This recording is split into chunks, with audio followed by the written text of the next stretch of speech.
Assalamu alaikum, and thank you for joining us again today. Struggling is a part of life. There is no person in this world who is not going through some sort of struggle, be it spiritually, emotionally, and financially.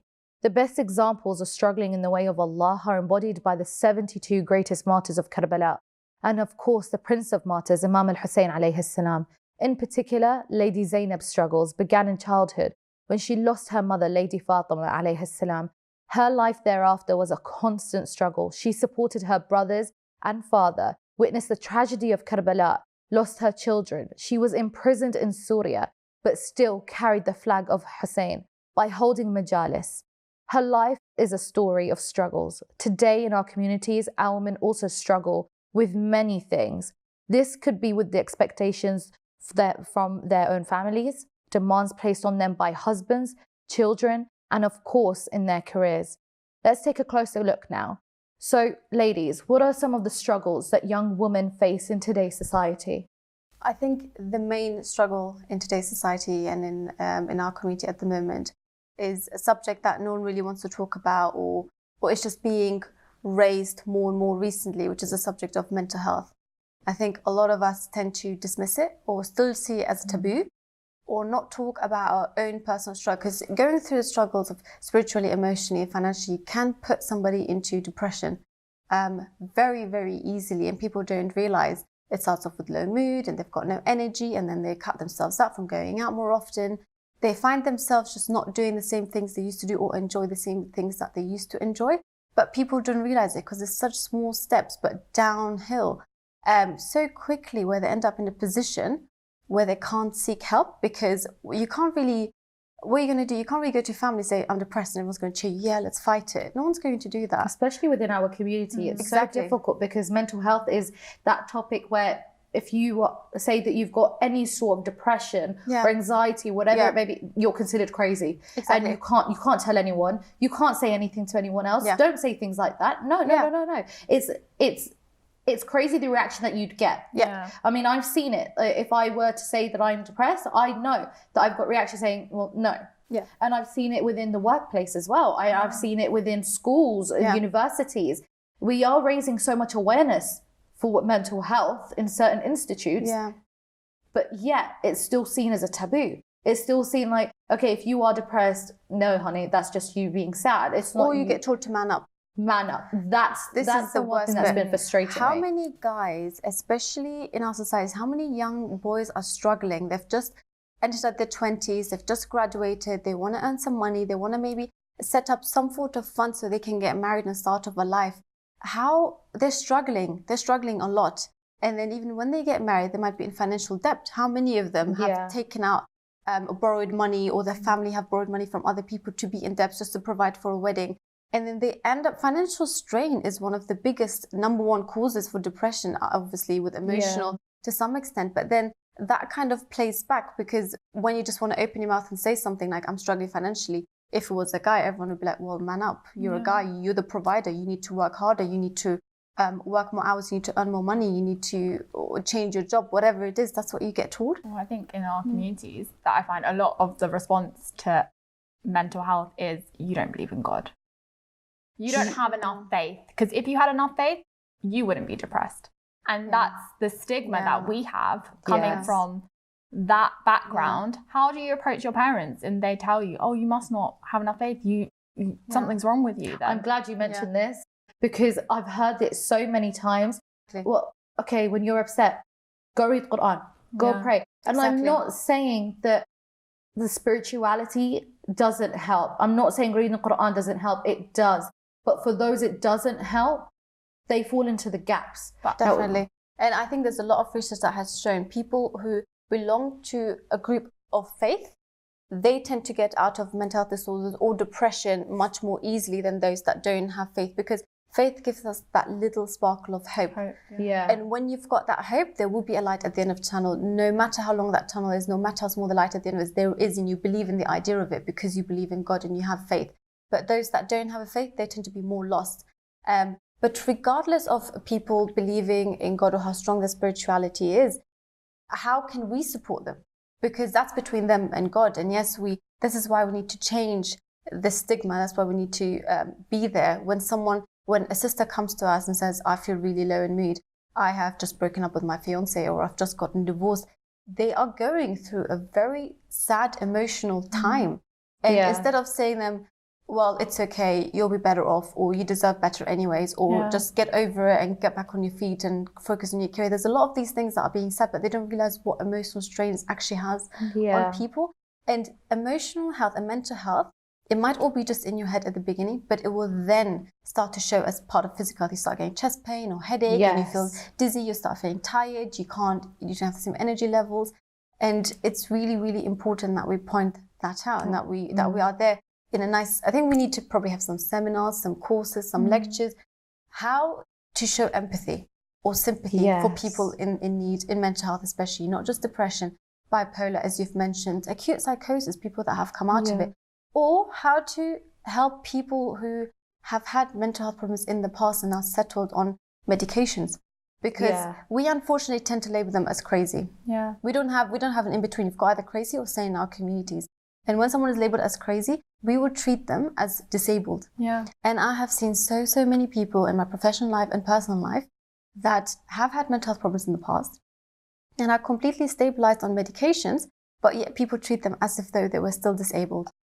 I mean, I've lost someone very close to me. In 2017, March 24th, I lost my aunt, and her name was Zainab, considering she was on her way to visit Imam Al Hussain in Mashhad, and she got into a car crash with her son and her husband, and she was the only one who passed away. Alhamdulillah, her son stayed alive, and he was only 2 years old at the time, and she was 30.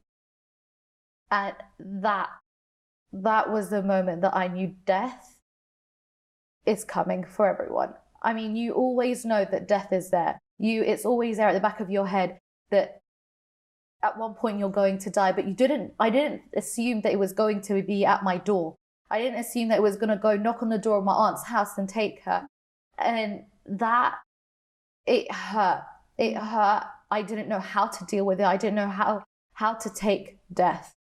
It changed me as a person, but losing my aunt, someone who I've had a close relationship with, someone who, since I was a young girl, because she was so young, we had that relationship where we could talk to each other, and it was beautiful. And until she got married, and then I didn't see her for a few years, and I didn't realize that her wedding day would be the last day that I would see her.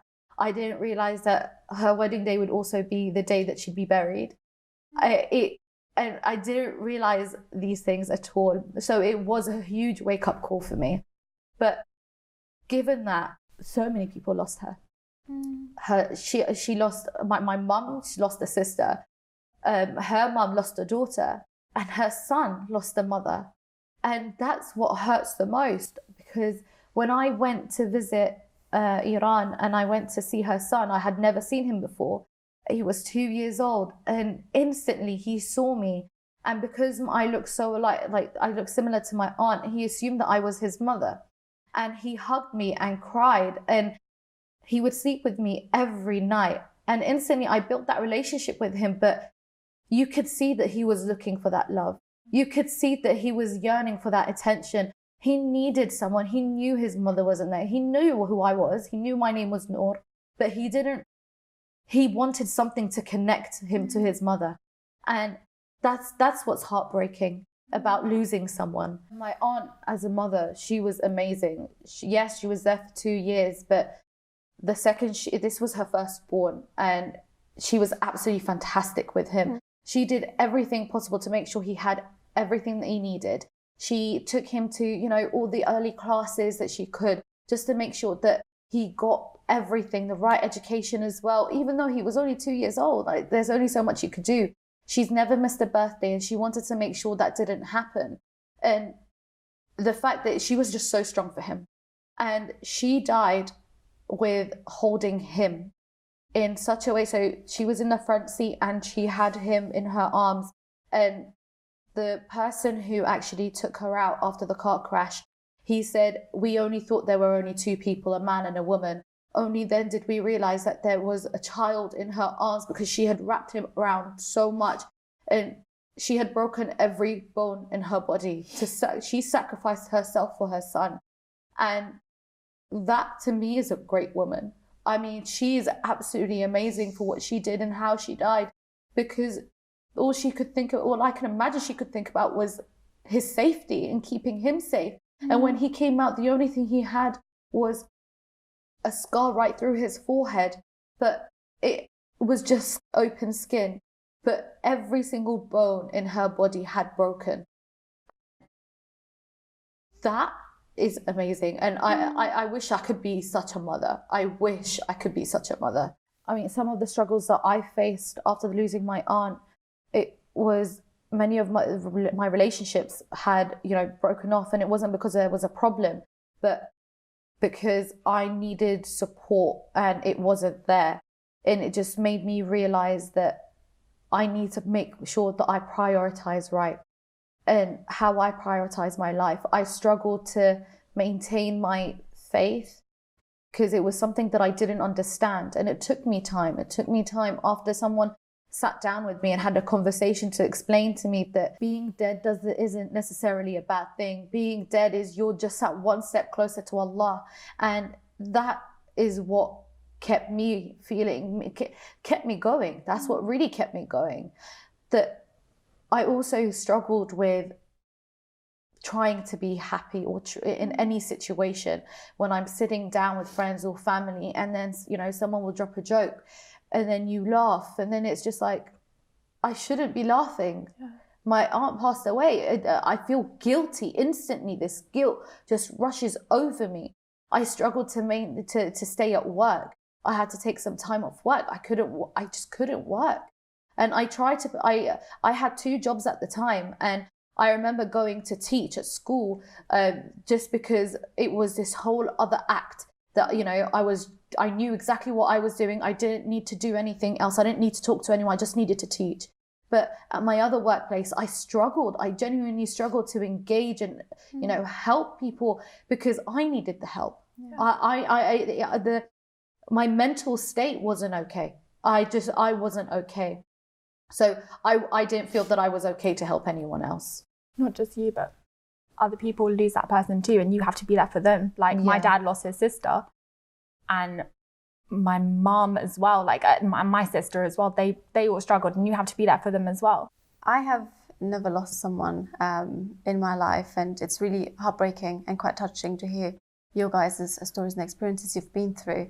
The only near-death experience I've had was when I was about 13. I've just turned 13 that summer. And my mother had appendicitis, which is something very common now. And people just go into surgery, get it out electively or even emergency, and then off they go back home, luckily within the next day. My mother, on the other hand, she woke up with a severe appendicitis pain. The doctors couldn't pick it up on bloods, couldn't pick it up on ultrasound. And said we'll do an elective surgery, and they've delayed it for about 48 hours. Bearing in mind, I'm the oldest child and I was 13 at that time, and I've got 2 younger brothers, and we lived in Germany, and we lived in a small rural village where it was only us, mum, dad, and us 3 siblings. So we didn't have anybody else. There's no aunties, no uncles, there's no support system. And I just remember waking up that morning. My mum woke up that severe pain at 5 o'clock in the morning, and it was school holidays. So I woke up and I went to the living room and I found my 2 brothers watching TV as they do every morning. And then I go into my parents' bedroom and the fan was still on, the bed wasn't done, which is very unusual. It's these small things that you pick up as a 13-year-old. And I thought, it's as if like they've left in a rush. I called my dad, he doesn't pick up. I called my mum, he doesn't pick up. I called so many times. And then at the end, my dad returned my call and he said, do not panic, just stay with your brothers, make sure you stay at home. But me and your mum were in the hospital. And it was a hospital that was only about a 50-minute walk from us. So I panicked and I told my brothers to sit tight and actually left and run to the hospital to find them. And when I finally got there, I found my mum in the hotel, in the hospital, and she was on the bed and she put on a brave face and she's completely fine. It's only appendicitis, going to take it out the next day. We brought her all the hospital stuff as she needed, and the next day came. The surgery was supposed to be at 11 a.m. She was supposed to be out by 1 o'clock maximum. My dad couldn't take time off work at that time. So I went and bought flowers from the local groceries, and then I got my brothers ready, got them all changed and up and going. And for about 1 o'clock, we were in the hospital waiting, and my dad was going to join us later. He got delayed and only joined us at 4 o'clock. At that time, my mom was still in the surgery, and I was starting getting very anxious. And then it reached about 7 p.m. And then that was the time she's just come out of surgery, and they've rushed her straight into ITU.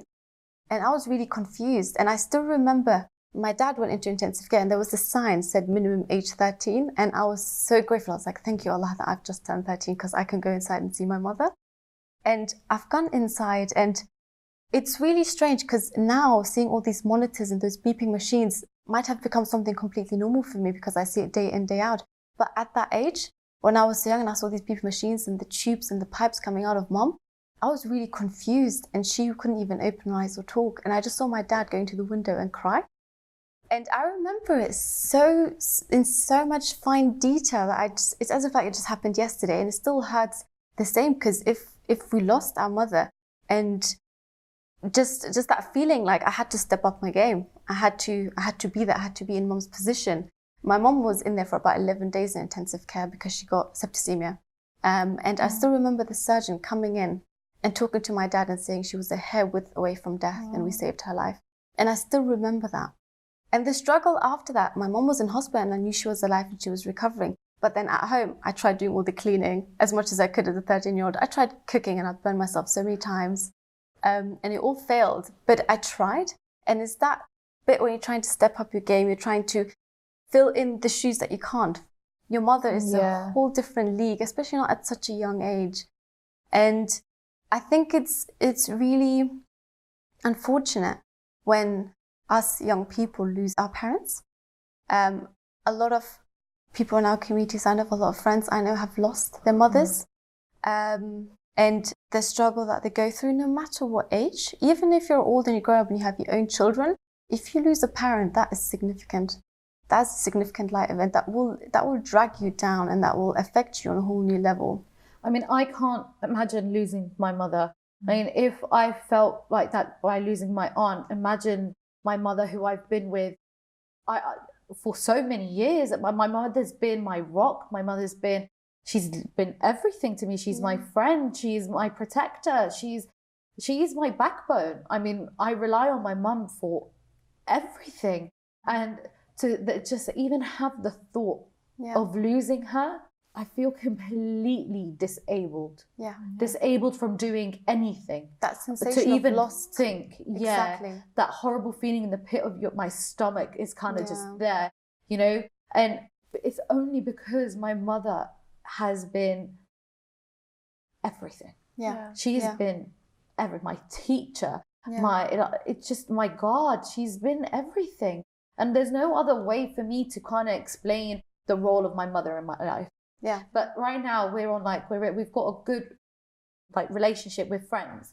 And even though we're friends, I've still got so much respect for her. I still look at her like, okay, you know what, you're my mother and I want to be just like you when I grow up.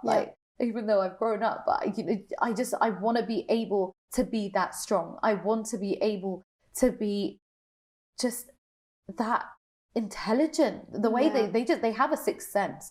They're so smart. They can instantly know what's wrong with you. They're always there to take care of you. So if I lose that, it will kill me. I don't think I would not be able to handle it. Yeah. With my mother, she's my best friend. Yeah. So what would I do? I couldn't even imagine it. And I couldn't even tell you, especially because my mom's been through so much in life. Yeah. She's lost so many people, her siblings, her mother, and she's still so strong through it. Like, if I had half the strength of my mother, if I was half the woman of my mother, I would be so happy. Yeah. I think what is really heartbreaking is that we, like us three, for example, see our moms as best friends and we are best friends with them, but we still have that respect that they are still our mothers. Yes, exactly. We've got this really nice balance. But what I find sad is losing a mother, not necessarily through death, but through distance. There's so many young females around, children around, whose mother might be sitting right next to them just the way we are sitting, but they're emotionally disconnected. They're not there as a form of support. They're not there as a form of guidance. and these children feel lost. They are within a family structure as such, but they are lost. Every single person within that family is lost. And that is very difficult. It is. And with that said, I mean, there's you now start thinking about everyone who's never had a mother and the emptiness that they feel. They don't feel complete. And I work with young people who are in care. Yeah. They can tell you they always will feel like they're not settled. Yeah. They aren't settled down because they need that figure in their life. Exactly. It's that person who can just huddle them and say, listen, I am yours, I'll be there. Exactly. It's that emotional support. Exactly. That the person who meets your emotional needs, like in life, who's going to inspire you, who's going to teach you. How do you learn life lessons if you don't have your mother around? Exactly. There's so many things that we learn first and like day in and day out from when we were young, just from your mother. I mean, now you start thinking about how Sayyida Zainab alayhi salam felt after she did lose her mother. It's like you were saying that when you had your mom was in hospital, you were at home trying to do the cleaning, you were trying to take care of your brothers. And that's what, when I hear stories, that's all I remember hearing, that Sayyida Zainab alayhi salam was only trying to make sure that she protects the family the same way that she did, her mother did, the same way, she tried to make sure that her father got everything that he needed. She made sure that her brothers got everything that they needed. She took care of them. And I think that in itself, it's so great. And I think it's a quick instinct that you get, like you got when your mother was in hospital. Yeah. I think it's inspiring that at such a young age, she was able to step up and take that responsibility. That's such a burden on such a young child to be like, oh, now I'm responsible. I'm the lady of the household. And I think we all get born with that, because you see young girls at the age of 2 or 3, they hold a little baby doll or a pram, or they're trying to feed it or carry it or cuddle it. They kind of do that from such a young age. It's as if like it is within us. It's our instinct. That motherly instinct. Exactly, that nurturing nature, basically.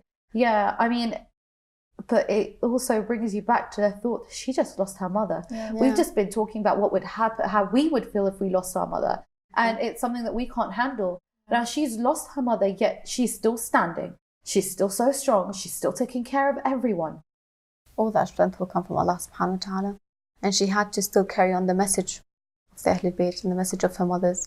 And she was the only one left after Karbala. So she had to be prepared to be in that situation where she needed that level of strength and patience and still be able to verbalize the message. And especially to take that responsibility of such a lady like Lady Sayyida Fatima alayhi salam. I mean, she's one of the infallibles, the only infallible woman. And so you just think, how great was Sayyida Zainab to take her place, not so much take her place, but try to make sure that she does the same things Sayyida Fatima alayhi salam did. To still embody her teachings and to pass on the message, because she was then our next role model after Lady Fatima alayhi salam. And that's who we inspire to be.